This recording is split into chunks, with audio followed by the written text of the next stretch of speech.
दोस्तों बहुत बहुत स्वागत है आपका इस वीडियो में। तो चलिए दोस्तों अब वीडियो को शुरू किया जाए और दोस्तों वीडियो को पूरा जरूर देखिएगा। तो पहला क्वेश्चन आपसे पूछा है, करंट अफेयर्स का क्वेश्चन है कि विश्व प्रतिस्पर्धात्मकता सूचकांक 2021 में भारत ने कौन सा स्थान प्राप्त किया है। तो विश्व प्रतिस्पर्धात्मकता सूचकांक 2021 में भारत ने 43वां स्थान प्राप्त किया है। ऑप्शन नंबर बी हो जाएगा 43वां। और अगला क्वेश्चन आपसे पूछा है कि सिकंदर की मृत्यु कहाँ हुई थी। दोस्तों आपने पढ़ा होगा इतिहास में सिकंदर को। तो सिकंदर की मृत्यु बेबीलोन में हुई थी। ऑप्शन नंबर बी हो जाएगा बेबीलोन में। नाम याद रखिएगा, कभी कई बार क्वेश्चन ने पूछा है, कई बार। तो सिकंदर की मृत्यु कब हुई थी? तो 323 ईसा पूर्व में हुई थी, यानी 323 बीसी में हुई थी। अब एक क्वेश्चन ये पूछता है कि सिकंदर ने भारत पर आक्रमण कब किया था।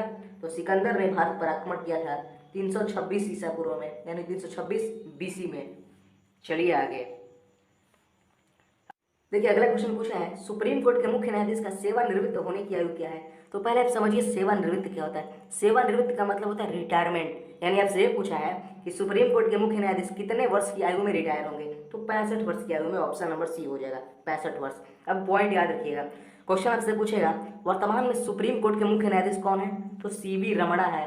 वर्तमान में सुप्रीम कोर्ट के मुख्य न्यायाधीश सीवी रमणा है, जो कि 48वें मुख्य न्यायाधीश हैं।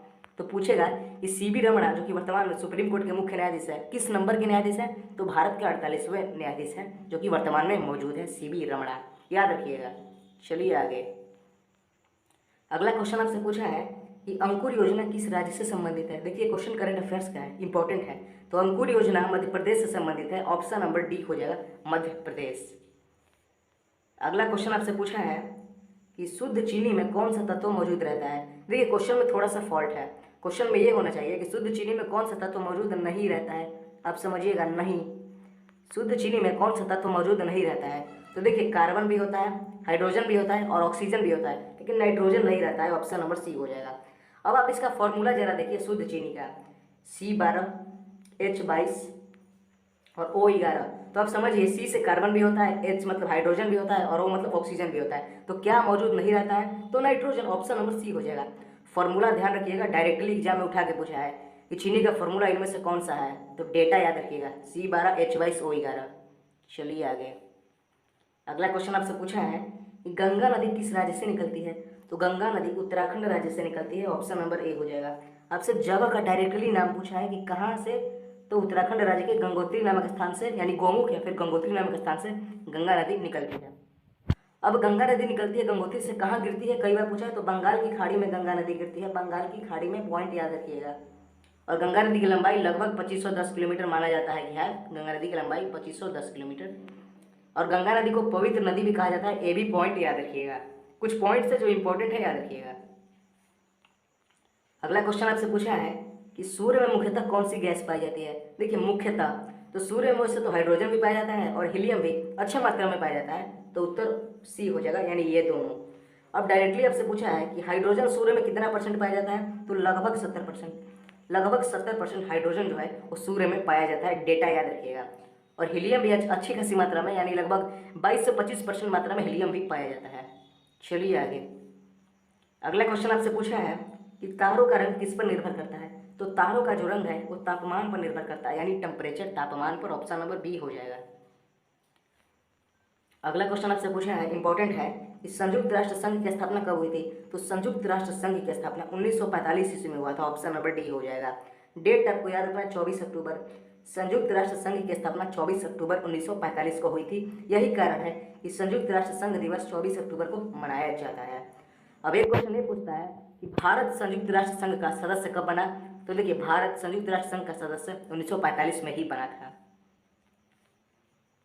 अगला क्वेश्चन आपसे पूछा है कि संविधान के अनुसार किसी राज्य की विधानसभा में अधिकतम कितने सदस्य हो सकते हैं। तो देखिए हमारा संविधान कहता है कि किसी भी राज्य की विधानसभा में अधिकतम जो है 500 सदस्य हो सकते हैं, उससे ज़्यादा नहीं, यानी डी हो जाएगा 500। और भारत के किस राज्य में सबसे ज़्यादा विधानसभा की सीटें हैं। तो यूपी में है। अभी यूपी में चुनाव भी है विधानसभा का। तो यूपी में सबसे ज़्यादा विधानसभा की सीटें हैं, 403 सीटें हैं, याद रखिएगा 403। उत्तर प्रदेश में। अगला क्वेश्चन आपसे पूछा है कि किस संविधान संशोधन के तहत वोट डालने की उम्र 21 से 18 कर दी गई थी। तो देखिए 61वां संविधान संशोधन के तहत जो उम्र है वोटिंग का वो 21 साल से 18 साल कर दिया गया था। मतलब अभी हम लोग वोट देते हैं कितने साल में, 18 साल अगर आपका एज हो गया है तो वर्तमान में आप वोट दे सकते हैं। लेकिन इससे पहले क्या था कि 21 साल अगर आपका एज नहीं है तो आप वोट नहीं दे सकते थे, यानी 21 साल था एलिजिबिलिटी वोट देने का। 18 कब किया गया? तो 61वां संविधान संशोधन के तहत 1989 ईस्वी में किया गया है, याद रखिएगा 1989 ईस्वी में। चलिए आगे, अगला क्वेश्चन पूछा है आपसे कि गुट निरपेक्ष आंदोलन का पहला सम्मेलन कहाँ हुआ था? तो गुट निरपेक्ष आंदोलन का पहला सम्मेलन बेलग्रेड में हुआ था 1961 ईस्वी में, बेलग्रेड में।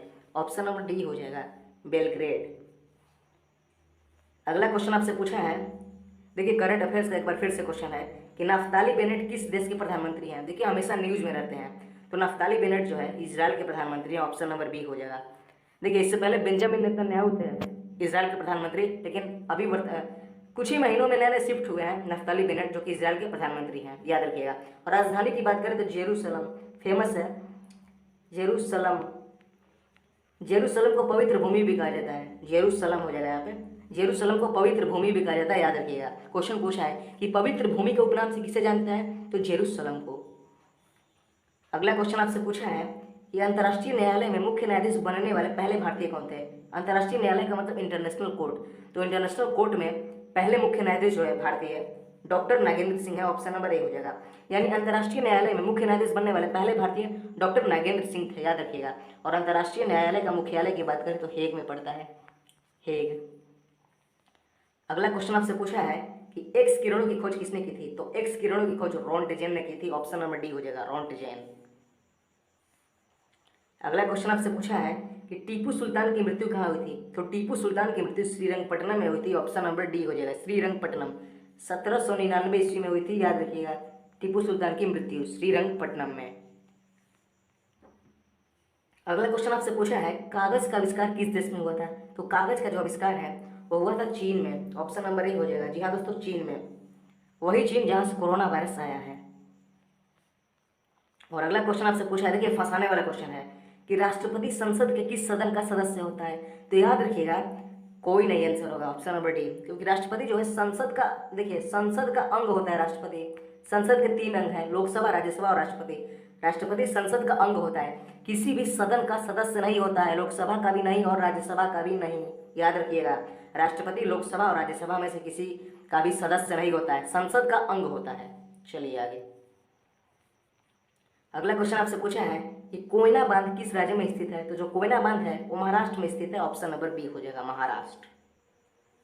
और आज का लास्ट क्वेश्चन आपसे पूछा है कि जीन शब्द का प्रयोग सर्वप्रथम किसने किया था? देखिए बायोलॉजी अगर आप पढ़ते हैं तो उसके पॉइंट ऑफ व्यू से काफी इंपॉर्टेंट हो जाता है, और रेलवे वगैरह में तो काफी ज्यादा क्वेश्चन पूछा है। तो जीन शब्द का जो प्रयोग है वो जोहानसन ने सबसे पहले किया था। ऑप्शन नंबर डी हो जाएगा, जोहानसन। तो दोस्तों आज का लास्ट क्वेश्चन था। आई होप वीडियो आपको काफी बेहतर लगा होगा।